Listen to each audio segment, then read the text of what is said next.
चलिए हम देखते हैं UP police first shift exam में जो जीएस के प्रश्न हैं उसको हम सॉल्व कर लेते हैं। तो इसमें देखिए पहला प्रश्न पूछा था, तो पहला प्रश्न क्या पूछा था कि द कार्लेस लेटर किसने लिखी थी। तो इसका जो सही उत्तर है वो है डी, नाथनिएल हाथोर्न थे। इसके डी ऑप्शन सही है। अगला प्रश्न है उपयोगकर्ताओं के बीच लगातार संचार को प्रोत्साहित करने सोशल मीडिया प्लेटफॉर्म किसमें स्ट्रिक्स नामक सुविधा है। ऑप्शन था स्नैपचैट, इंस्टाग्राम, ट्विटर और फेसबुक। तो इसका जो सही उत्तर ये सुविधा किसमें थी, स्ट्रिक्स नामक स्नैपचैट में। इसका सही उत्तर है ए। अगला है पल्लव राजवंश की राजधानी क्या थी। तो पल्लव ये तो इतिहास का प्रश्न है, ये आप सबको पता होगा, कांचीपुरम था। तो इसका जो सही उत्तर कौन सा है, सी, कांचीपुरम था। अगला प्रश्न इसमें दिया है वित्तीय स्थिरता बोर्ड FSB क्या करता है। तो इसको बताएं वित्तीय स्थिरता बोर्ड FSB क्या करता है। तो ये क्या करता है कि जो वित्तीय निश्चितता को सुनिश्चित करता है। तो यह क्या करता है, वित्तीय स्थिरता को सुनिश्चित करता है। ऑप्शन नंबर डी इसका सही उत्तर है। अगला प्रश्न देखते हैं। अगला प्रश्न पूछा था कि GST के ब्रांड एम्बेसडर कौन है। तो इसका जो सही उत्तर है option number D, Amitabh Bachchan है। ये तो आप सबने प्रचार में देखा ही होगा। नेक्स्ट था निम्नलिखित में से कौन सी रेखा फ्रांस और जर्मनी के बीच है। तो फ्रांस और जर्मनी के बीच की रेखा हमसे पूछा था। तो इसका जो सही उत्तर कौन सा है, सी, फ्रीड लाइन। ऑप्शन इसका सी सही उत्तर है।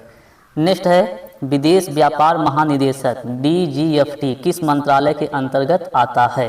तो यह किसके अंतर्गत, वाणिज्य और उद्योग मंत्रालय। तो ऑप्शन नंबर इसका डी सही उत्तर था। अगला प्रश्न देखते हैं। नेक्स्ट है परमाणु ऊर्जा के उत्पादन के लिए कौन सा तत्व आवश्यक है। जब परमाणु ऊर्जा का उत्पादन के लिए आवश्यक तत्व पूछा है तो परमाणु ऊर्जा में किसका उपयोग, यूरेनियम। इसका डी आंसर सही उत्तर है। अगला प्रश्न देखते हैं जीएस का। नोएडा पूछा था, नोएडा उत्तर प्रदेश किस जिले के अंतर्गत आता हो। तो इसे आप सबने लगाया होगा, ये गौतम बुद्ध नगर के। ऑप्शन डी इसका सही उत्तर है। अगला प्रश्न है विश्व डाक दिवस, इसको भी सब कल के ही क्लास में पढ़ाया गया था। ये कब मनाई जाती है, तो 9 अक्टूबर विश्व डाक दिवस मनाया जाता है। अगला हम देखते हैं कि जून 2024 तक संघ गृह मंत्रालय प्रमुख कौन है। तो गृह मंत्रालय कौन है, अमित शाह का अंडर है, तो वही प्रमुख होंगे। Option number D, Amit Shah. Next प्रश्न आगे है कि इंडियन नेशनल कांग्रेस का स्थापना किस वर्ष हुई थी। तो ये तो भाई सब जानते होंगे, अगर जो नहीं लगा पाएगा वो समझो मर जाए, जिंदा रहने का अधिकार नहीं। तो ये इसका डी सही है। ऑप्शन नंबर डी 1885 में स्थापना हुई थी। ए ह्यूम थे किया था। ठीक है, इस समय जो वायसराय थे कौन था, डफरीन था। अब नेक्स्ट हम देखते हैं प्रश्न। अगला प्रश्न है भारत का पहला हवाई अड्डा कहाँ पे है। तो भारत का पहला हवाई अड्डा ये मुंबई। ऑप्शन नंबर बी इसका सही है। अगर पहला अंतर्राष्ट्रीय हवाई अड्डा पूछता तो कौन होगा, मद्रास या चेन्नई में होता। अगला देखते हैं भारत में व्यवसायों के GST पंजीकरण की थ्रेशोल्ड लिमिट सीमा क्या है। तो क्या है, तो इसमें ऑप्शन दिया 20, 50 और 5 और 10। तो इसका सही उत्तर था 20 लाख। वर्तमान में बढ़कर 40 लाख हो गया है, लेकिन ऑप्शन में क्या है 20 लाख। तो 20 लाख उत्तर सही है। नेक्स्ट प्रश्न देखते हैं इसका जीएस का। तो भारत का पहला हवाई अड्डा बम्बई, ये तो हम देख लिए थे, ये भी देख लिए 20 लाख।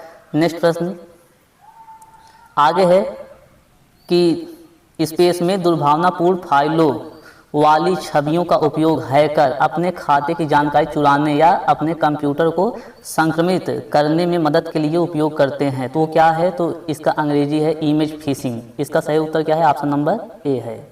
क्रोएशिया की राजधानी क्या है, जाग्रेब। ऑप्शन नंबर इसका सी नंबर सही है। क्रोएशिया की राजधानी क्या है, जाग्रेब। अब अगला प्रश्न देखते हैं। अगला है आतंकवाद से लड़ने में सूचना साझा करना किन तरीकों से महत्वपूर्ण हो जाता है। तो इसका जो सही उत्तर हम आपको सीधे सीधे बता देते हैं। तो इसका जो सही उत्तर है कि यह अधिकारियों को संभावित खतरों से तेजी से पहचानने में सहायता करता है। तो ऑप्शन नंबर सी इसका सही उत्तर है। अगला प्रश्न है भारत के किस पड़ोसी देश को थंडर ड्रैगन की भूमि के नाम से जाना जाता है। तो ये आपने कई बार पढ़ा है, थंडर ड्रैगन बोर्ड, जिसे हम थंडर बोर्ड भी कहते हैं।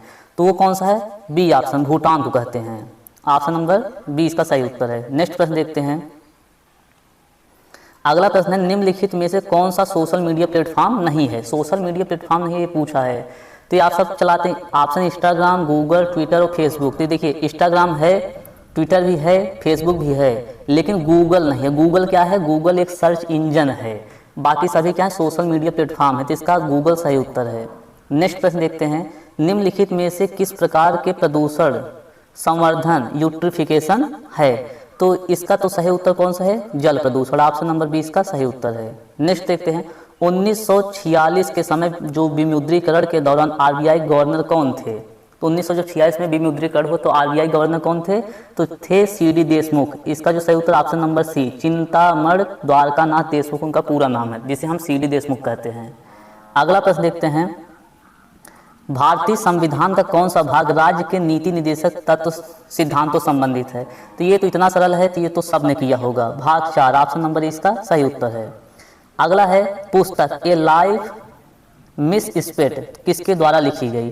तो ये कई बार पूछा है, Suryakant Tripathi Nirala, option number B. ठीक है, अगला प्रश्न देखते हैं, आसमान के नीलेपन का मुख्य कारण? तो इसको तो हाल ही ये विज्ञान प्रश्न से चर्चा होती है, आसमान के नीलेपन का मुख्य कारण क्या है?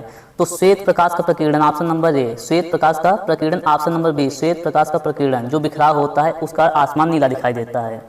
अगला प्रश्न, रमन सुब्बा राव जिनका हाल ही में निधन हो गया, वो किस खेल से जुड़े थे? तभी तो ये आपका करंट मैटर है, ये किससे जुड़े थे? क्रिकेट से। ऑप्शन नंबर इसका सही उत्तर है, रमन सुब्बा राव क्रिकेट जुड़े थे। नेक्स्ट प्रश्न देखते हैं, अगला पूछा प्रायद्वीपीय भारत की सबसे लंबी नदी कौन सी है? तो इसका सही उत्तर ऑप्शन नंबर ए, गोदावरी प्रायद्वीपीय भारत की सबसे बड़ी या सबसे लंबी नदी है।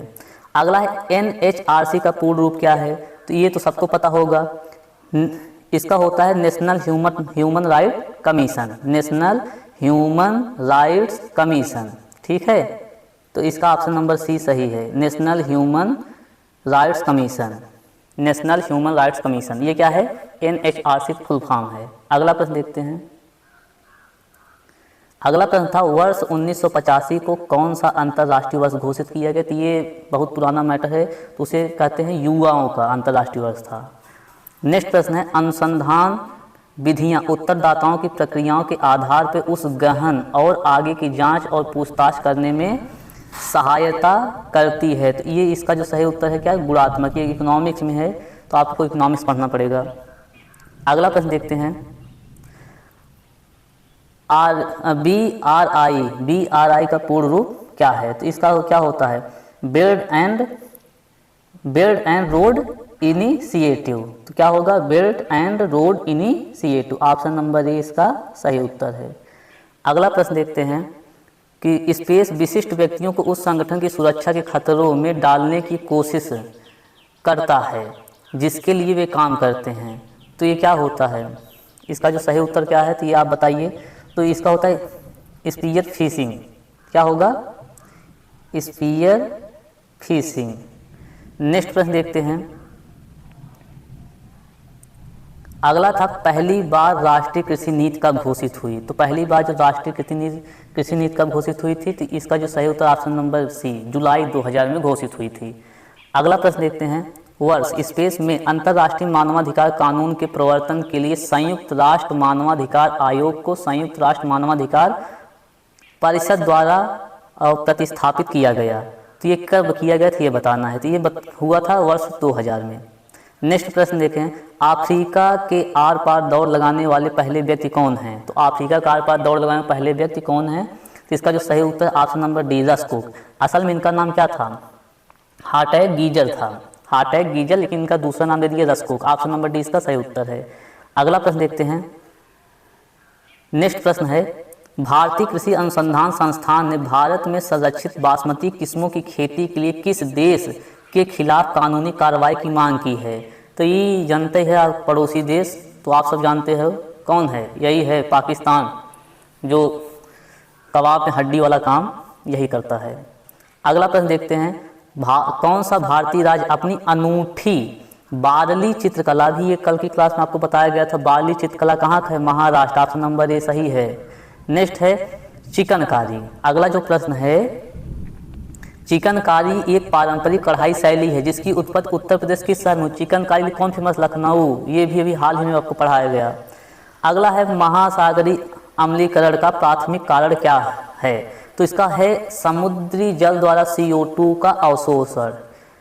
तो ये हो गए जीएस के सभी प्रश्नों का उत्तर। तो आप इसको मिलाइए और आप देख लीजिए आपका कितना उत्तर सही है।